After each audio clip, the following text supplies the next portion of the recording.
Habari ya muda huu ndugu zangu, natumaini mu wazima kabisa na Mungu anasaidia. Basi ndugu zangu, leo ningependa kuwapa faida kidogo ya mti huu wa mgomba. Nadhani nishapa faida nyingi sana ya mti huu wa mgomba. Sasa leo nataka niwape faida ya hii mizizi ya mti huu wa mgomba katika mambo fulani fulani ya siri kidogo, ya nyeti kidogo. Sawa? Mambo ya siri kidogo, ya nyeti kidogo, watu wakubwa. Sasa ndugu yangu, nakufundisha hapa kitu kimoja. Kama unahisi mme wako ama mkeo anachepuka na unataka umfanyie jambo, basi tumia mizizi ya mgomba. Sawa? Utatumiaje? Wewe cha kufanya ndugu yangu, hii dawa ifanye siku ya Alhamisi. Njoo katika mgomba huu chini hapa na udi wako.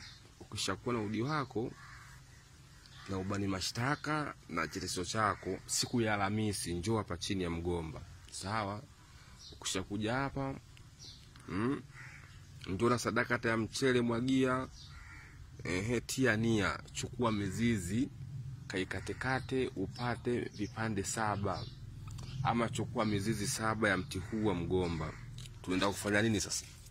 Kama wewe unahisi mkeo ama mumeo anachepuka, chukua mizizi hiyo, twanga, chukua asali, chukua na dawa inaitwa mkilika, duka la asili. Chukua na dawa inaitwa mkilika, duka la asili. Sawa? Chukua na mdadawa inaitwa mlazalaza. Sawa? Majani yake yale ya mlazalaza na mkilika panga pamoja, upate unga wake, anika. Chukua na asali.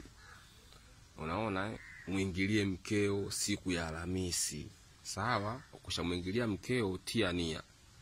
Tia nia ya mtu yoyote ambaye atamuingilia mke wangu, ambaye nikiwa si mimi, basi ume wake ushindwe kuingia na ufe nguvu, ulale. Basi ndugu yangu, changanya zile dawa zako, tengeneza paka. Ukishapaka ndugu yangu, muingilie mkeo kumwamnezia. Ndugu yangu, mkeo ataende sehemu yoyote pale,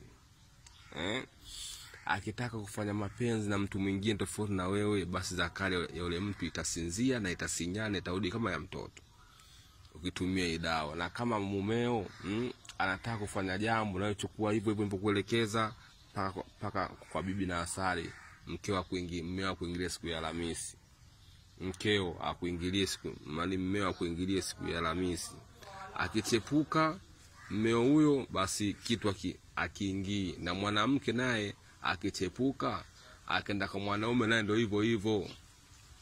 Yaani hapa ni mambo ya kufifisha uume ndugu yangu. Utaishi kwa amani na utaendelea kula raha na utaendelea kunywa bia. Cha msingi ufuate hizo dawa nilizokuambia.